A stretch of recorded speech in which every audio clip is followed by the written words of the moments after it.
Hi all, welcome back to voice of Nadus. It's me Nadu. എല്ലാവരും സുഖമായിട്ടിരിക്കുകയാണെന്ന് വിശ്വസിക്കുന്നു. ഞാനിന്ന് നിങ്ങളോട് പറയാൻ പോകുന്ന ഈ ഒരു ടോപ്പിക്ക് ഇത് ഒരു മുൻവിധിയെക്കുറിച്ചാണ്. നമ്മൾ പലരും, ഈവൻ ഞാനടക്കം, ചില കാര്യങ്ങളിൽ ഒരു മുൻവിധി എടുക്കുന്ന ആൾക്കാരാണ്. പക്ഷേ പലപ്പോഴും അത് തെറ്റിപ്പോകാറുണ്ട്. നമ്മളെല്ലാവരുടെ ലൈഫിലും ഇത്തരം ആൾക്കാരെ നമ്മൾ കണ്ടിട്ടുണ്ടാവും. അതായത് നമ്മൾ ഇത്തരം ആളുകളുടെ ഒരു പ്രത്യേകത എന്ന് കഴിഞ്ഞാൽ പ്രത്യേകിച്ച് ഒന്നിനും അങ്ങനെ കാര്യമായിട്ടൊരു പരിഗണന കൊടുക്കാത്ത ആൾക്കാരായിരിക്കും. അപ്പോൾ എടാന്ന് വെച്ച് കഴിഞ്ഞാൽ എന്താന്ന് തിരിച്ചു ചോദിക്കുന്ന ഒരു ടൈപ്പ് എന്നൊക്കെ പറയില്ല. അതുപോലെ തന്നെ പുറമേ നിന്ന് കാണുമ്പോൾ സ്വാഭാവികമായിട്ടും നമുക്ക് തോന്നുക ഇയാളെന്താണ് ഇങ്ങനെ, അല്ലെങ്കിൽ ഇവൾ എന്താണ് ഇങ്ങനെ. ഒരു മര്യാദയൊക്കെ വേണ്ടേ? കുറച്ചൊക്കെ ആൾക്കാരായിട്ട് ഇടപഴകുമ്പോഴായാലും ഒന്നിനെയും വിലയില്ല, തീരെ റെസ്പെക്റ്റ് ഇല്ല, അല്ലെങ്കിൽ തീരെ സ്നേഹമില്ല. പുറമേ നിന്ന് കാണുമ്പോൾ ആ ഒരു വ്യക്തി എന്ന് പറഞ്ഞു കഴിഞ്ഞാൽ ഇത് വേറൊരു യൂണിവേഴ്സിൽ നിൽക്കുന്ന ആൾക്കാരെ പോലെ ആയിരിക്കും നമുക്ക് പേഴ്സണലി തോന്നുക. അപ്പം അത്ര ആൾക്കാരെ പൊതുവേ നമ്മൾ ഒരു മുൻവിധിയോട് കൂടിയിട്ടായിരിക്കും കാണുക. ഞാൻ പറയാൻ പോകുന്ന ഈ ഒരു കഥ അങ്ങനെ എനിക്ക് പേഴ്സണലി തോന്നിയിട്ടുള്ള ഒരാളെ കുറിച്ചിട്ടാണ്. സോ വെൽക്കം ബാക്ക് ടു കഥയിൽ അല്പം കാര്യം. എൻ്റെ കസിൻ ബ്രദർ തിരിച്ച് ഗൾഫിലേക്ക് പോവാണ്.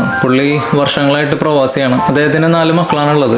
അദ്ദേഹം വന്ന് തിരിച്ച് ഗൾഫിലേക്ക് പോകാൻ വേണ്ടി നിൽക്കുന്ന സമയത്ത് അങ്ങോട്ട് ചെന്നു. നമ്മളെല്ലാവരും പോവുമല്ലോ, ഒരാൾ ഗൾഫിൽ പോകുന്ന സമയത്ത് യാത്രയ്ക്കാൻ. അങ്ങനെ ഞാനും ഫാമിലിയും കൂടി പോയി. അങ്ങനെ അവിടെ ചെന്ന് ഒരു പ്രവാസി ഗൾഫിൽ പോകുമ്പോൾ സ്വാഭാവികമായിട്ട് ഉണ്ടാകുന്ന വൈകാരിക നിമിഷങ്ങളൊക്കെ. പെട്ടി പാക്ക് ചെയ്യുന്നുണ്ട്, കസിൻസ് ഉണ്ട്, എല്ലാവരും അങ്ങോട്ടും ഇങ്ങോട്ടും സംസാരിക്കുന്നുണ്ട്. ഒരു സൈഡിൽ പിള്ളേരൊന്ന് കളിക്കുന്നുണ്ട്, കാർന്നന്മാർ ഇരുന്ന് അങ്ങോട്ടും ഇങ്ങോട്ടും സംസാരിക്കുന്നുണ്ട്. അതിനിടയിൽ ഞാനും ഈ പെട്ടി കെട്ടുന്ന കൂട്ടത്തിൽ നിന്ന് സഹായിച്ചുകൊണ്ടിരിക്കുന്നുണ്ട്. ഇതിനിടയ്ക്ക് ഈ കഥയിലെ കഥാനായകൻ, ഞാനിപ്പോൾ ഈ പറഞ്ഞ കസിൻ ബ്രദറിന്റെ 2ാമത്തെ മകനാണ്. അവൻ 5ാം ക്ലാസ്സിലാണ് പഠിക്കുന്നത്. ഇവന് മൂത്തത് ഒരു 7ാം ക്ലാസ്സിലാണ് പഠിക്കുന്നത്, ഇവന്റെ ജ്യേഷ്ഠൻ. അതിന് താഴെ 2 പെൺകുട്ടികളാണ്. അപ്പോൾ ഈ പയ്യൻ അവിടെ ഉണ്ട്. അപ്പോൾ ഇവൻ ഇരുന്ന് കളിക്കുന്നുണ്ട്. ഇവൻ അങ്ങനെ പ്രത്യേകിച്ച് അങ്ങനെ ഒരു ആരെയും കൂസാത്തൊരു ടൈപ്പാണ്. എടാന്ന് വിളിച്ചു കഴിഞ്ഞാൽ എന്താ തിരിച്ചു ചോദിക്കുന്ന കൂട്ടത്തിലാണ്. ഇവനെ ഞാൻ കണ്ണപ്പാന്ന് വിളിക്കുക. ഞാനത് സ്നേഹം കൊണ്ട് വിളിക്കുന്നതാണ്, ഒരിക്കലും ബോഡി ഷേമിങ് ചെയ്യണമല്ല. അപ്പോൾ ഞാൻ കണ്ണപ്പാ എന്ന് വിളിക്കുമ്പോൾ അങ്ങനെ അവന് തിരിഷ്ടമല്ല. അങ്ങനെ നമ്മൾ ചില കുട്ടികൾ ഇങ്ങനെ വികൃതി കാണിക്കുന്ന കുട്ടികളെ നമ്മൾ ഇറിറ്റേറ്റ് ചെയ്യാൻ വേണ്ടിയിട്ട് വിളിക്കുമല്ലോ, അങ്ങനെ ഞാനും വിളിക്കലുണ്ട്. അവന് തീരെ ഇഷ്ടമല്ല. അങ്ങനെ ഇവര് കുട്ടികളുടെ നിന്ന് കളിക്കുന്നുണ്ട്. അപ്പോൾ ഇവൻ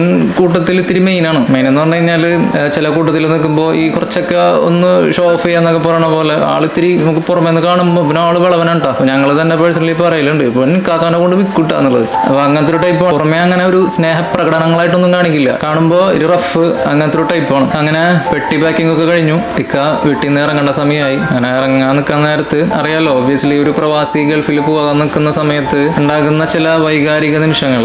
ആ ഒരു വൈകാരിക നിമിഷം അങ്ങനെ നടന്നുകൊണ്ടിരിക്കുന്നുണ്ട്. ഒരു സൈഡിൽ ഓരോ കണ്ണുനീരുകൾ ഇങ്ങനെ വരുന്നുണ്ട്. അതിൻ്റെ ഒപ്പം തന്നെ ഈ കട മൂത്ത മകൻ 7ാം ക്ലാസ്സിൽ പഠിക്കുന്ന ആ ഒരു പയ്യനും നിന്ന് കരയുന്നുണ്ട്. ഇക്കാണെങ്കിലും പുള്ളിയുടെ ആ ഒരു വിഷമം കണ്ണിൽ കാണുന്നില്ല എന്നുള്ളൂ, പക്ഷെ ആളുടെ മുഖത്തും ആളുടെ ആ ഒരു ബോഡി ലാംഗ്വേജിലും വ്യക്തമാണ് പുള്ളി എത്ര ടെൻസ്ഡ് ആണെന്നുള്ളത്. അങ്ങനെ എല്ലാവരോടും യാത്ര പറഞ്ഞ് വീട്ടിൽ നിന്ന് ഇറങ്ങി നേരെ വണ്ടിയുടെ അടുത്തോട്ട് വന്നു. അപ്പോൾ ഞാനൊരു കാര്യം ശ്രദ്ധിച്ചു, പൊതുവേ പുള്ളി തിരിച്ച് ഗൾഫിൽ പോകുമ്പോൾ പുള്ളി സ്വയം ഡ്രൈവ് ചെയ്തിട്ട് പോവുക.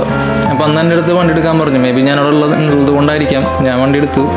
അപ്പോഴും ടെൻഷൻ ഉണ്ട് പുള്ളിയുടെ മുഖത്ത്. ടെൻഷൻ മീൻസ് ആ ഒരു വിഷമം പുള്ളിയുടെ മുഖത്തുണ്ട്. അങ്ങനെ അവിടെ നിന്ന് കുറച്ച് ദൂരം പോയി. മാക്സിമം എന്നെ കൊണ്ട് കഴിയുന്ന രീതിയിൽ ഞാനിങ്ങനെ കംഫർട്ടാക്കി കൊണ്ടിരിക്കുന്നുണ്ട്. മൈൻഡ് ഡൈവേർട്ട് ചെയ്ത് വിടാൻ വേണ്ടിയിട്ട് ഞാനിങ്ങനെ പല കഥകളിരുന്ന് പറയുന്നുണ്ട്. അങ്ങനെ കുറച്ച് ദൂരം പോയി. പുള്ളി കുറച്ചൊക്കെ ഒന്ന് കംഫർട്ടായി വന്നു. ഇതിനിടയിൽ പിള്ളേർ സെറ്റ് ബാക്കി ഇരിക്കുന്നുണ്ട്. കട 2 മക്കളും പിന്നെ കസിൻസിൻ്റെ മക്കളൊക്കെ ആയിട്ട് കുഞ്ഞു പിള്ളേരുകളാണ് വണ്ടിയിലുള്ളത്. ഇതിനിടയിൽ ഞങ്ങൾ ഒരു സ്ഥലത്ത് ഇപ്പോൾ നെടുമ്പാശ്ശേരി എയർപോർട്ടിലാണ്, കൊച്ചിയിൽ നിന്നാണ് പോകുന്നത്. നെടുമ്പാശ്ശേരി എയർപോർട്ട് എത്തുന്നതിന് മുമ്പായിട്ട് ഞങ്ങൾ ഒരു സ്ഥലത്ത് നിന്നു ചായ കുടിക്കാൻ വേണ്ടിയിട്ട് വണ്ടി നിർത്തി. അങ്ങനെ വണ്ടി നിർത്തി ചായ കുടിച്ചുകൊണ്ടിരിക്കുകയാണ്. അപ്പോൾ ഇതിൻ്റെ ഇടയിൽ ഈ പറയുന്ന നമ്മളുടെ കഥാനായകനും ഇതുപോലെ കുറച്ച് കുരുത്തക്കേട് എടുത്തിട്ട് ബാപ്പ എനിക്കത് വേണ്ട, എനിക്കിത് വേണ്ട, അത് വേണം. അതായത് ഇവനെ സംബന്ധിച്ച് ഇവൻ പോണത് വേറെ ആരുമാണ്, ഒരു മാവേലി എന്നുള്ള ആ ഒരു ഫീലാണ് പ്രത്യക്ഷത്തിൽ എനിക്കിത് ഫീൽ ചെയ്യണത്. ഇവന് സ്നേഹമൊന്നും ഇല്ലേ. കാര്യം മൂത്ത പയ്യൻ വീട്ടിൽ നിന്നിട്ട് കരയുന്നുണ്ട്. ശിവനാണെങ്കിൽ ഒരു മുഖത്തോ അല്ലെങ്കിൽ അവൻ്റെ ഇതിലോ ഒന്നും അങ്ങനെ ഒരു പ്രത്യേകിച്ച് ഒരു ഇമോഷനോ ഒന്നുമില്ല. ഞാനിങ്ങനെ മനസ്സിൽ വിചാരിക്കുന്നുണ്ട്, ചിലപ്പോൾ പയ്യനല്ലേ, ചിലപ്പോൾ ഒന്നും അറിയാത്തതുകൊണ്ടായിരിക്കും. അങ്ങനെ ഞങ്ങൾ അവിടെ നിന്ന് ചായ കുടിച്ചു. ചായ കുടി കഴിഞ്ഞതിന് ശേഷം ഞങ്ങൾ നേരെ എയർപോർട്ടിൻ്റെ അവിടെ ഇക്കാനെ കൊണ്ട് ഇറക്കി വണ്ടി നിർത്തി പുറത്ത് വന്നു. ലഗേജ് അങ്ങനെ എടുത്തുകൊണ്ടിരിക്കണം. ലഗേജ് എടുത്തിട്ട് കാരിയർ ഉണ്ടല്ലോ അതിലോട്ടെടുത്ത് ബാഗ് വെച്ചു. ആ ബാഗ് വെച്ച് ഇക്ക അതുമ്മ നിന്ന് പിടിച്ച് ഇങ്ങനെ പോകാൻ വേണ്ടി നിൽക്കണം. എല്ലാവരോടും യാത്ര പറഞ്ഞിട്ട് പോകാൻ നിൽക്കുന്ന നേരത്ത് പെട്ടെന്ന് ഇവൻ വണ്ടിയുടെ ഉള്ളിൽ ഇരുന്നിട്ട് ഉപ്പാന്നും പറഞ്ഞിട്ട് ഒരു കരച്ചില്. കാരണം ആ ഒരു മൊമെന്റില് അവൻ അത്രയും നേരം റിയലൈസ് ചെയ്തിട്ടില്ല അവനെ വിട്ട് പോവാണെന്നുള്ള ആ ഒരു സംഭവം അവന്റെ മൈൻഡിലില്ല. ഉപ്പ അവിടെ നിന്ന് എയർപോർട്ടിൽ വന്ന് ബാഗ് എടുത്ത് ഇപ്പൊ അങ്ങോട്ട് പോവാൻ പോണെന്ന് കണ്ടപ്പോ അത്രയും നേരം ഉള്ളില് ഉണ്ടായിരുന്ന ഒരു സ്നേഹം ഉണ്ടല്ലോ, അത് പുറത്ത് വന്ന ഒരു മൊമെന്റ് ആണ്. അന്നേരം ആ ഒരു വിളിയില് ഇക്ക ശരിക്കും അങ്ങോട്ട് ഇല്ലാണ്ടായി പോയി. കാര്യം അത്രയും നേരം മനസ്സിൽ ആള് വിഷമം ഒതുക്കിയിട്ടാ വന്നത്.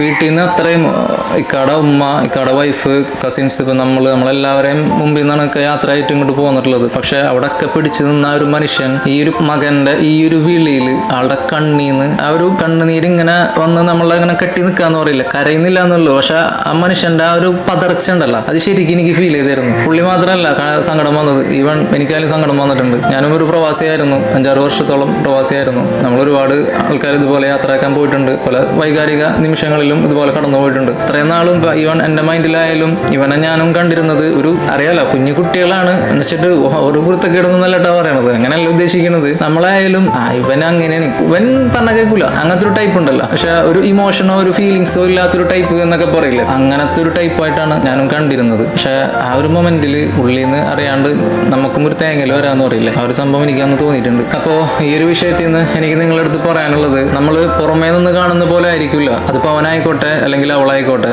പുറമേ നിന്ന് കാണുമ്പോൾ നമുക്കൊരു ധിക്കാരിനെ പോലെ തോന്നും, അല്ലെങ്കിൽ ഒരു അഹങ്കാരിനെ പോലെ തോന്നും, അല്ലെങ്കിൽ ഈ കുരുത്തം കെട്ടാന്നൊക്കെ പറയില്ലേ, അങ്ങനൊക്കെ തോന്നും. പക്ഷെ ഒരു ഇൻസിഡന്റിന്റെ പേരിലോ അല്ലെങ്കിൽ പറഞ്ഞ ഒരു കാര്യത്തിന്റെ പേരിലോ നമ്മൾ ഒരിക്കലും മുൻവിധി എടുക്കരുത്, ഒരിക്കലും ശരിയല്ല. കാര്യം എന്നെ പോലെ ആയിരിക്കില്ല നിങ്ങൾ, എല്ലാവരും യൂണിക്കാണ്, എന്നെ പോലെ വേറൊരാളില്ല, അതാദ്യം മനസ്സിലാക്കുക. ചിലപ്പോൾ അവർക്ക് എങ്ങനെ എക്സ്പ്രസ് ചെയ്യണം എന്ന് അറിഞ്ഞുകൂടാത്തത് കൊണ്ടായിരിക്കാം അങ്ങനെയൊക്കെ സംഭവിക്കുന്നത്. പക്ഷെ നോർമൽ ഒരു മനുഷ്യനൊക്കെ കൂടുതൽ സ്നേഹം ഉള്ളിൽ കൊണ്ടു നടക്കുന്ന ആൾക്കാരായിരിക്കും. അപ്പോൾ ഇത്രയൊക്കെയാണ് ഈ വീഡിയോയിൽ നിങ്ങളടുത്ത് പറയാനുള്ളത്. സോ വീഡിയോ ഇഷ്ടപ്പെട്ടു കഴിഞ്ഞാൽ തീർച്ചയായിട്ടും ലൈക്ക് ചെയ്യുക, ഷെയർ ചെയ്യുക, സബ്സ്ക്രൈബ് ചെയ്യുക, കമന്റ് ചെയ്യുക. അതുവരേക്കും ഇറ്റ്സ് മീ നാദു.